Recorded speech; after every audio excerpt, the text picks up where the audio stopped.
It was supposed to be the biggest moment of her career. Maya Williams stood before the glass doors of Hailstone Industries, her reflection staring back like a reminder of every struggle she had endured to get here. Behind those doors waited the boardroom, polished wood, sleek suits, and a CEO whose handshake could seal or destroy futures. Maya adjusted her blazer, steadying her breath. The Chicago morning was cold, and yet, the heat of her ambition burned steady. She had been working as a senior financial analyst for almost 6 years, clawing her way through dismissive colleagues, quiet racism, and endless overtime. But today was different. Today, she was being promoted to Vice President of Global Strategy, a position most people only dreamed about. As she entered the boardroom, heads turned. The walls shimmered with sunlight cutting through the glass, making everything feel too perfect. Too staged. Around the long oak table sat the company's power circle, men and women who controlled billions, and among them, the CEO, Jackson Hale. He stood as she approached, his signature smile charming yet cold. "Maya Williams," he said, extending his hand. "The woman of the hour." She smiled back, keeping her nerves hidden. "Thank you, Mr. Hale. I'm honored." "Please, call me Jackson," he said smoothly. "We're all family here." The room laughed politely. Family. The word sat bitter on her tongue. She had heard it before, from executives who praised diversity in public but dismissed her ideas in private. But she wasn't here to fight. Not yet. She had earned this through skill, not sympathy. Jackson gestured to a stack of papers at the table's center. "Here's the official contract. Once you sign, you're our new vice president." She nodded, taking a seat. The company's legal counsel, Derek Vaughn, slid the document toward her. "It's all standard procedure," he said with a smile that didn't reach his eyes. "Just sign at the bottom." Maya flipped through the pages, scanning each line. Her eyes moved fast, trained by years of experience. But then, halfway through, something made her stop. Her heart slowed. Her brows furrowed. Page 12. Clause 9b. It looked ordinary enough, legal jargon about confidentiality and non-compete obligations. But the phrasing, it was too vague, too open-ended.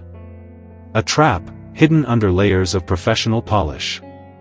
Her voice was calm, but her tone sharp. "Excuse me," she said, breaking the silence. "This clause, Clause 9b. It states that any proprietary concepts or intellectual insights contributed during tenure or post-tenure belong solely to the company. Does that include independent work outside company hours?" The room went still. Derek cleared his throat. "That's just legal language to protect our interests."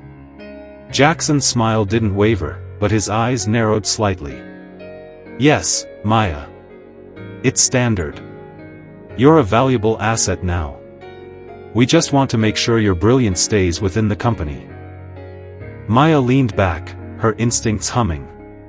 "So if I write a financial model or publish research on my own time, you could claim ownership?" "That's one interpretation," Derek said hesitantly. She closed the folder. "Then it's not standard. It's predatory."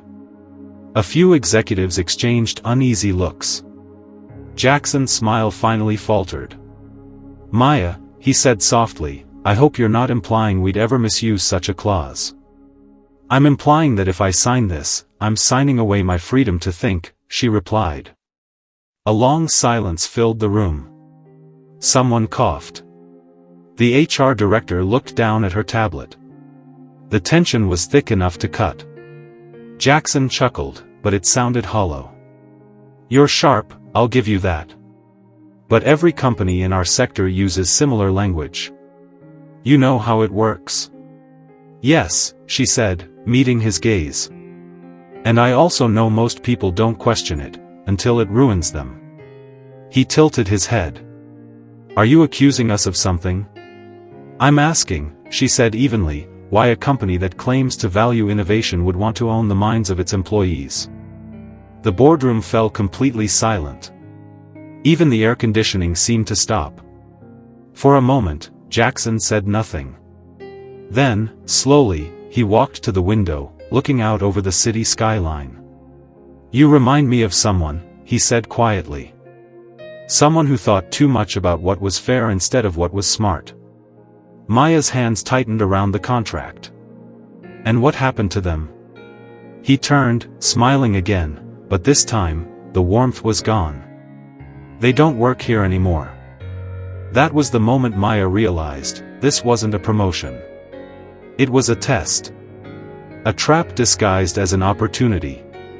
She stood, her decision already forming like steel in her chest. "Then maybe I don't belong here either," she said. Gasps echoed. Derek tried to intervene. "Maya, maybe we can amend." "No," Jackson interrupted, his voice sharp. "If she doesn't trust the company, there's no deal." Maya looked around the table, memorizing every face. Some looked away. Others stared with quiet respect. She gathered her folder, smoothed her blazer, and walked toward the door. Before leaving, she paused. "For the record," she said, turning back, "if you need a clause like that to protect your company, maybe your biggest risk isn't theft, it's truth." Then she walked out. The boardroom was silent again. Jackson Hale stood motionless, his jaw tight. For the first time in years, someone had called his bluff, and meant it. He turned to Derek. "Find out everything about her," he said coldly. "No one walks away from my table like that." And just like that, the war had begun. The rain had started by the time Maya stepped out of the building. Cold drops splashed against the pavement, matching the rhythm of her heartbeat. She pulled her coat tighter around her shoulders, her mind spinning. She had just walked away from a six-figure promotion, from everything she'd worked for. But deep down, beneath the fear, was something stronger. Relief. For the first time in years, she had chosen principle over pressure. Still, she couldn't shake the unease. That clause wasn't random. Jackson Hale didn't make mistakes like that. Every line in that contract had been calculated, a leash disguised as an opportunity. She stopped under a streetlight, looking up at the tall glass tower that bore his company's name. Hailstone Industries. It glittered like a fortress built from secrets. Inside, on the top floor, Jackson Hale stood at his office window, watching her go. He didn't move until her figure disappeared into the dark. His reflection stared back, sharp suit, perfect posture, but eyes burning with quiet fury. He turned toward his assistant, Clara, who hovered near the door. "Get Derek in here," he said. "Now." Minutes later, Derek entered, still slightly nervous. "You wanted me?" Jackson didn't turn. That woman just walked out of a vice presidency because of one clause. Derek hesitated. "She's perceptive. Maybe we pushed the contract too far." Jackson finally faced him, expression cold. "No, Derek. She's dangerous. And perceptive people don't just see clauses, they see patterns. If she starts asking the wrong questions outside this building, it could expose more than a contract." Derek frowned. "You think she suspects something?" Jackson poured himself a drink, swirling the amber liquid. "Not yet. But she will." He set the glass down. "Find out who she is. Everything. Her education, family, financials. I want to know who trained her to see what others miss." Derek nodded reluctantly. "Understood." As the door closed, Jackson stared out at the city again. The rain streaked the windows like lines of ink across a confession.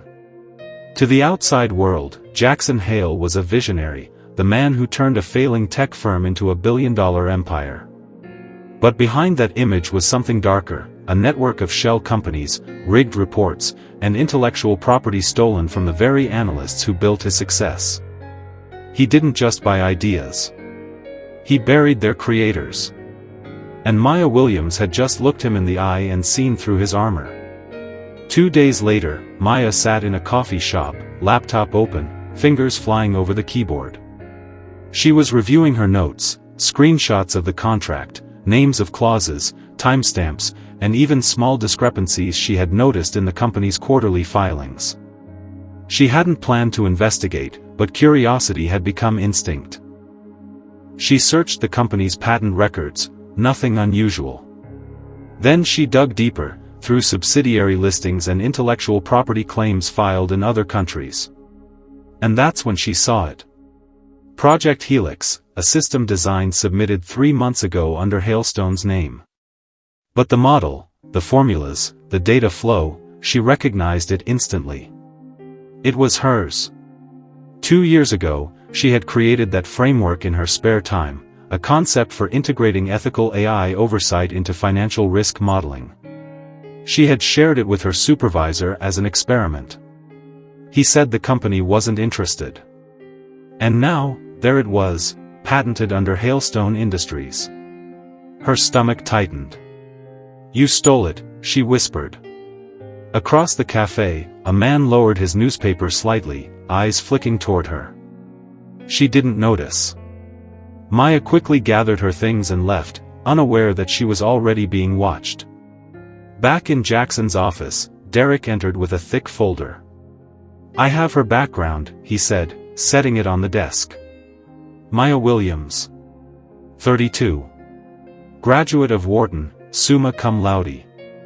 Former research analyst at Denmore Financial before joining us 6 years ago. Jackson flipped through the file. "Any skeletons?" "None. Clean record. But she's meticulous. She volunteers for an AI ethics foundation, teaches coding to kids on weekends. The kind of person who believes in fairness." Jackson smiled faintly. Fairness is a luxury people like her can't afford. He paused on a page showing her old projects. His eyes narrowed. "Wait, this model, Project Helix, wasn't hers, was it?" Derek hesitated. "Technically, she drafted it before we claimed the patent." Jackson's voice dropped. "And she knows?" "She might. She's been accessing public records." Jackson exhaled slowly. "Then we have a problem." He leaned back, fingers steepled. "If she exposes that project, it won't just hurt us, it'll unravel everything. Investors, partnerships, stock value, gone." Derek shifted uncomfortably. "So what do you want to do?" Jackson's tone turned razor sharp. "We get ahead of her. Find leverage. A mistake, a flaw, anything we can use. If she wants to play detective, we'll remind her who controls the board." That night, Maya sat in her apartment, surrounded by open folders and a screen full of files. The rain still fell outside, and thunder rumbled in the distance. Her phone buzzed, an unknown number. She ignored it. Moments later, an email arrived. Subject: "Stop digging." She froze. The message contained no name, no signature, just a link. She didn't click it. Instead, she powered off her laptop and sat in silence, the glow of the city filtering through the curtains. For the first time, she felt the weight of what she was up against. This wasn't just about a clause anymore. It was about a system built on deceit, one that would do anything to stay hidden. She picked up her phone and made a call. "Clara? It's Maya. We need to talk." There was a pause, then a quiet voice on the other end. "I was wondering when you'd call." The next morning, Clara met Maya in a quiet park, away from security cameras and company cars. "You shouldn't have left like that," Clara whispered. "Jackson's furious. He's digging into your life." "I figured," Maya said. "I found something, Project Helix. It's mine. They stole it." Clara looked pale. "Maya, listen to me. That project is tied to offshore accounts and data laundering. If you expose it, you're not just going after the company, you're going after powerful people. I don't care, Maya said. They used my work to build something unethical. Clara swallowed hard. Then you need proof. Real proof. And I know where it is. Where? Maya asked. Clara looked around, voice dropping to a whisper. The company vault. Level 47. But if you go there, they'll know. Maya's jaw set. Then let them know. And somewhere, in the shadows of a surveillance room, Jackson Hale watched the park feed through a security monitor. A slow, dangerous smile spread across his face. So she wants to dig deeper, he murmured. Let's see how far she can go before she buries herself. The night air was thick with tension. Chicago's skyline shimmered in the distance, glass and steel reaching toward the clouds like silent sentinels. Maya stood across the street from Hailstone Industries, her pulse steady but her thoughts racing. She knew the risk. Breaking into one of the most secure corporate towers in the city wasn't just reckless, it was career suicide. But this wasn't about career anymore. This was about truth. About the project they had stolen from her. About the lies she had signed her life away to build. The city hummed with the late-night buzz of traffic as she adjusted the strap of her laptop bag. She had planned everything, security shift changes, blind camera angles Clara had quietly leaked, and an emergency exit that bypassed the motion detectors on the lower levels. It was 11:47 p.m. Clara's message echoed in her mind. Level 47. Data Vault. Look for file Helix core.docs. Maya crossed the street, her reflection flashing across the building's mirrored facade. She scanned her badge at the side entrance, an old one Clara had reactivated through an internal override. The green light blinked. Access granted. She stepped inside.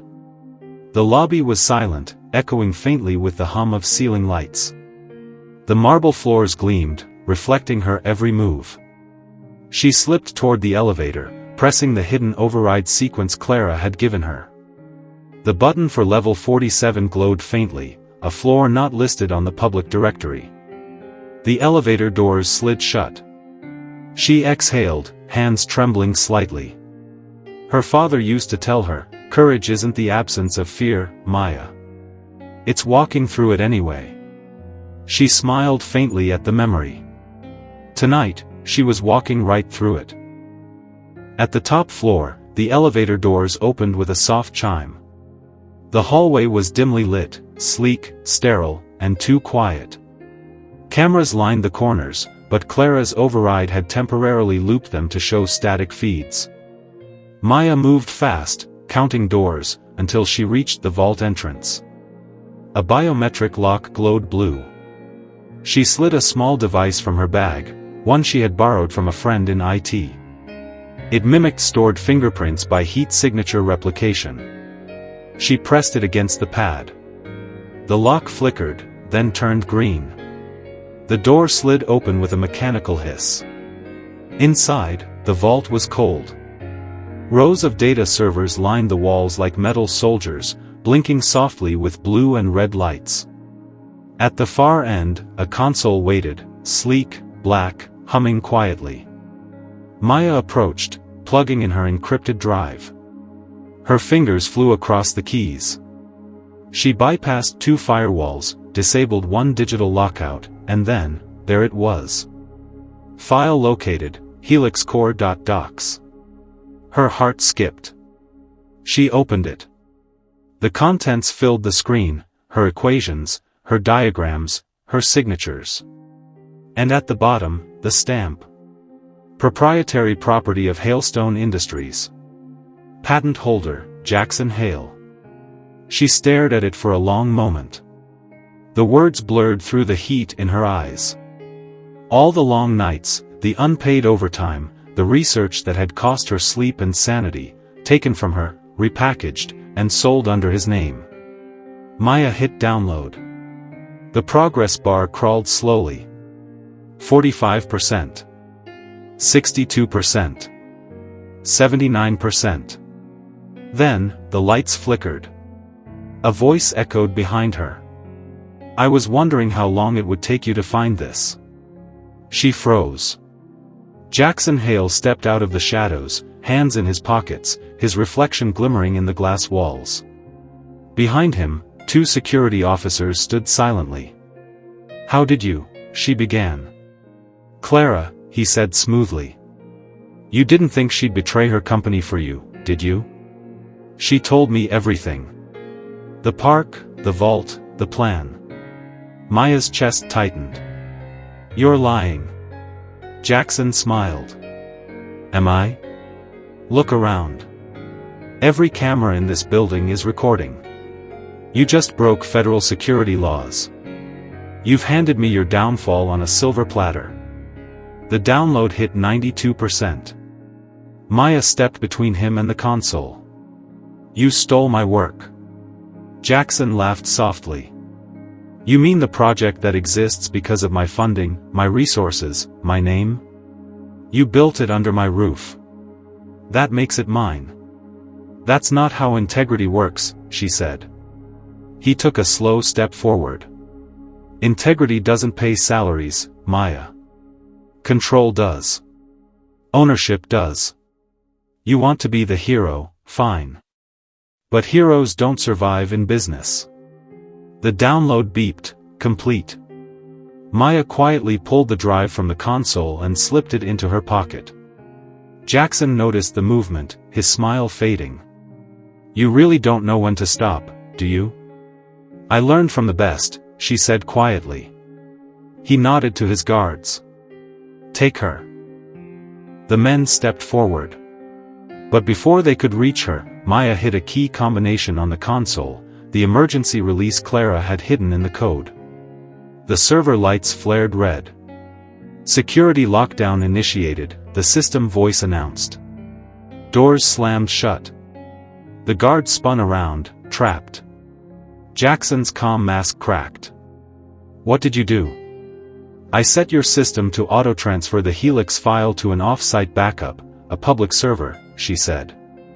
"If I don't cancel it in 60 seconds, it goes live." His eyes widened. "You wouldn't. Try me." The system began to count down. "Transfer in 60 seconds." Jackson stepped closer, voice low and dangerous. "You don't understand what you're playing with. That file ties to more than you think. Offshore deals, investors, entire networks that. That's exactly why it needs to be exposed," she cut in.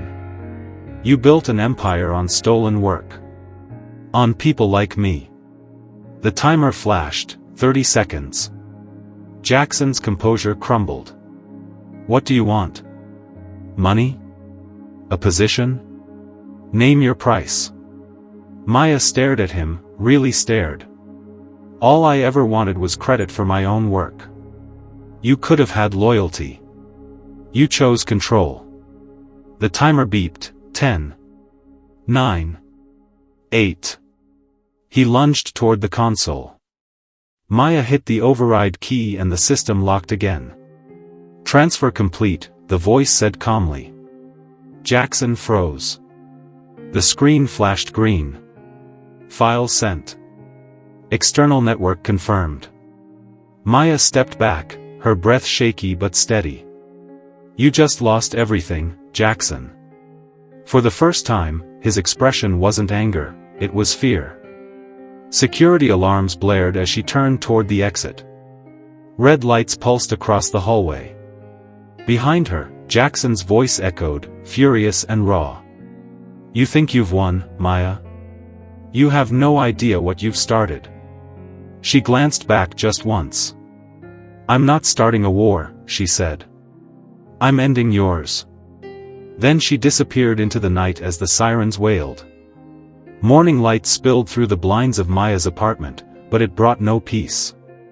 Her phone wouldn't stop vibrating, hundreds of notifications lighting up the screen in rapid bursts. She sat at the edge of her bed, staring at the words trending across social media. Hashtag Hailstone Leak. Hashtag Project Helix. Hashtag Stolen Genius. It was everywhere. The file she'd released, the proof of Jackson's theft, the offshore accounts, the falsified patents, had detonated across the internet like a bomb.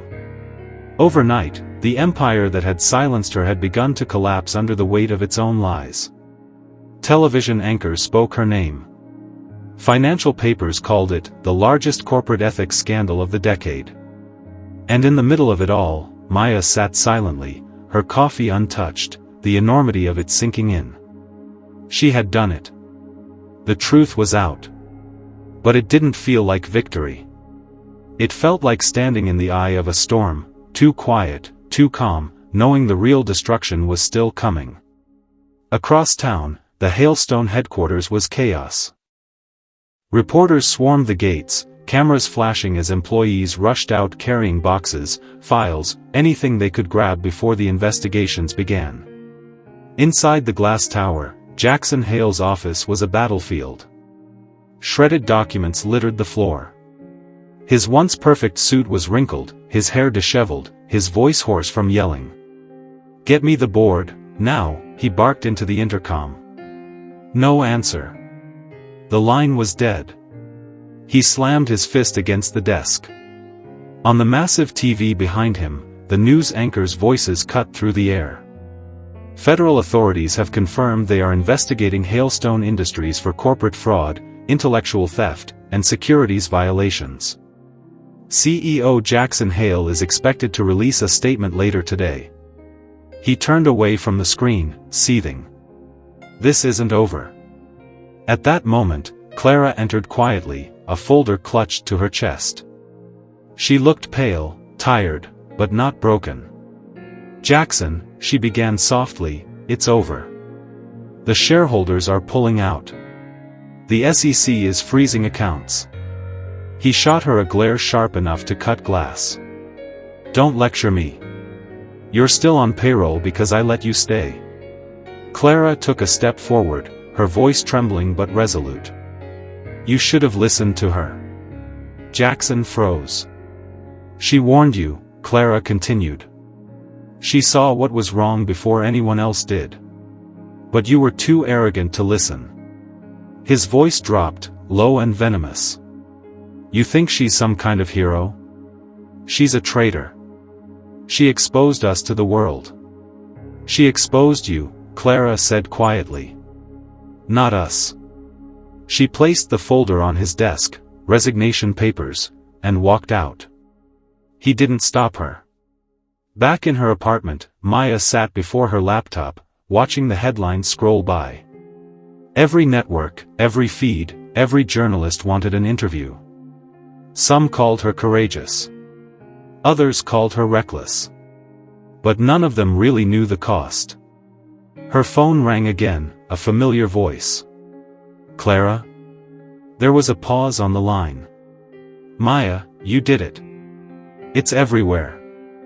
"I didn't do it for fame," Maya said. "I just wanted the truth to be known." "I know," Clara said softly. "But you need to be careful. Jackson's still out there. And he's not the kind of man who loses quietly." Maya's eyes flicked toward the window. The street below was quiet, too quiet. "Then I guess I'll stay alert." "Promise me," Clara said. "I promise." They hung up. For the first time that day, Maya leaned back and exhaled, her heart still pounding. She'd won the battle, but not the war. That evening, she received an email from an unknown sender. Subject: "You should have stopped." Attached was a single image, a photo of her building taken from across the street. Her blood ran cold.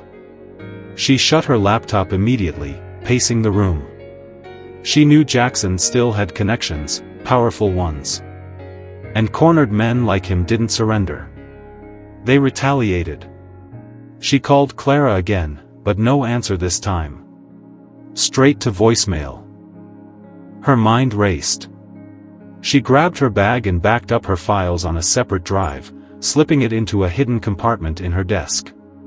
Then, just as she turned off the lights, there was a knock at her door. 3 knocks. Slow. Deliberate. Her heart froze.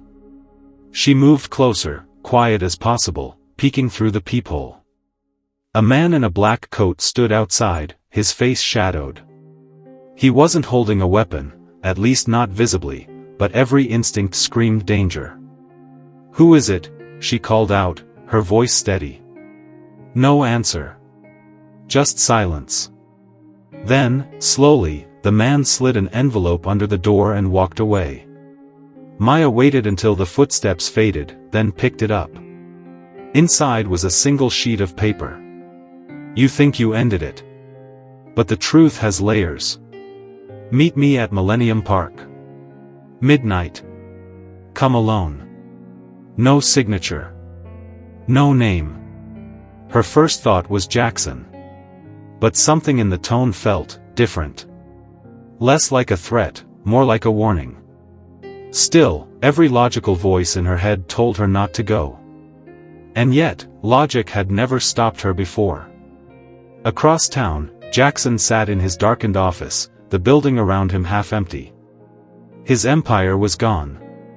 The calls had stopped coming. The silence was worse than the noise. He stared at the city lights, his reflection faint in the window. For years, he'd believed power was permanent. That money, control, fear, those were the tools that built legacy. But now, watching it all collapse, he saw the one truth Maya had always known. You can't buy integrity. You can only lose it. His phone buzzed, a message. "She's coming tonight. Millennium Park." Jackson's lips curled into a grim smile. "Good," he whispered. "Let's finish this." And somewhere in the distance, under the shimmering lights of Chicago, 2 stories, one built on truth, one on deception, were about to collide for the last time. The city was a mirror of glass and rain. Wind swept through the empty streets as Maya made her way toward Millennium Park, her coat pulled tight, her hood shadowing her face. Midnight had a way of making Chicago look haunted, every light reflecting secrets in the puddles beneath it. Her footsteps echoed across the concrete as she neared the park center. The Cloud Gate sculpture, the bean, shimmered in the darkness, a warped reflection of the skyline stretching endlessly above her. She glanced around. No one. Just the hum of the city, the whisper of wind through metal, and her heartbeat drumming in her ears. Then she saw him. Jackson Hale stood by the fountain, a dark silhouette against the flickering city lights. His once perfect posture was gone. His coat hung loose. His eyes, sharp as knives once, now burned with something else. Desperation. "I knew you'd come," he said quietly. Maya stopped several feet away. "You left me little choice."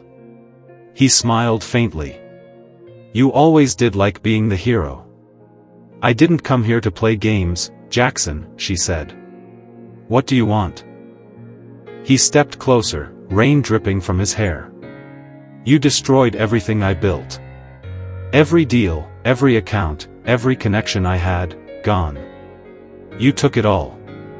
You stole it first. I made it work," he snapped. "You think this world rewards purity? You think truth matters more than power? Look around, Maya, it's all built on lies. I just learned to control mine." Maya's voice was calm, almost sorrowful. "And where did it get you?" He didn't answer. For a long moment, they just stood there, 2 sides of the same creation, both broken by what they'd built. Then, faint footsteps echoed behind them. Maya turned. Clara stepped out from the shadows, her face pale, eyes full of something unreadable. "Clara?" Maya whispered. "What are you doing here?" "I called her," Jackson said. "I wanted her to see what she helped create." Clara shook her head. "No. I came to make sure neither of you did something you'd regret." Maya's eyes flicked between them. The tension was electric, the kind that could shatter with a breath. Then Jackson reached into his coat. Maya froze. "Don't." He held up a small flash drive, glinting under the streetlights. "This," he said, "is everything you didn't release.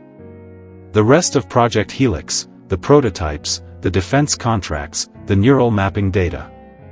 You think you leaked the truth, but you only scratched the surface." "What are you talking about?" Maya asked. Jackson took a step forward, his voice low. "You didn't just expose a thief. You exposed a government project, something they'll kill to bury. You've made enemies you don't even know exist." Clara's eyes widened. "Jackson, stop. You're lying." He smirked. "Am I? Why do you think they froze my account so fast? Why do you think half the board disappeared overnight? They're cleaning house. And when they're done, they'll come for her." Maya's mind spun. Could it be true? Was Helix more than just stolen research, a weaponized program buried beneath layers of corporate deceit? Jackson held out the drive. "Take it. Run. Maybe you'll survive if you disappear." "I'm not running," she said firmly. "I'm finishing what I started." He sighed. "You never learn." Then, a sharp crack split the air. A gunshot. Clara screamed. Maya dropped to the ground as the echo bounced off the metal sculptures. Jackson staggered back, clutching his arm, blood seeping between his fingers. Maya's eyes darted to the shadows, a figure in black moving near the trees, gun drawn. Another shot fired, sparking against the fountain beside her. "Run!" Clara shouted. Maya grabbed Clara's hand and dove behind the bench. "Who are they?" she shouted over the noise. Jackson groaned, crawling toward them. "I told you, they don't want the truth out." Bullets ripped through the air.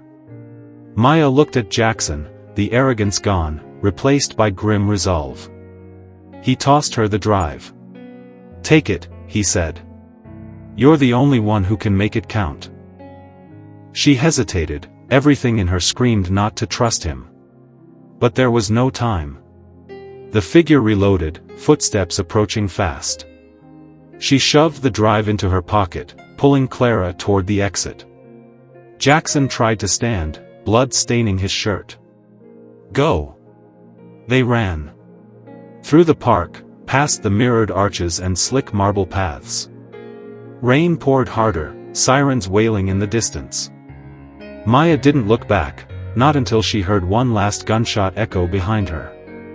Then silence. An hour later, the park was crawling with flashing lights, police, reporters, and agents in black suits whispering into radios.